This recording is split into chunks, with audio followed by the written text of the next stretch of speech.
ฮัลโหลฮัลโหลทักทายจากลาดเซาคนละลายนาเนาะอันนี้ก็จะเป็นบรรยากาศที่แบบกำลัง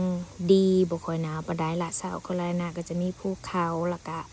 อ้อมๆไปด้วยน้ำตกหลายถ้าผู้ใดมักแบบว่าไปเก็บเห็ด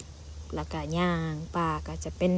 ลาดที่ตอบโจทย์ค่าครองชีพบ่ค่อยแพงแล้วก็เหมาะสำหรับคนที่แบบว่าเขาเอิ้น retirement หรือว่าคนที่อายุสูงแล้วก็เขาเกษียณเนาะถ้าผู้ใดมักบรรยากาศดีค่าครองชีพบ่แพงผู้คนบ่วุ่นวายมักความเงียบสงบมักเดินป่ากะคันกะขอแนะนำลาดเซาคนละลายนาส่วนผู้ใดมัก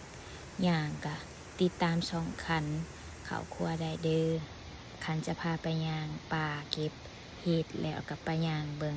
น้ำตกหลายสำหรับมื้อนี้กะบายบาย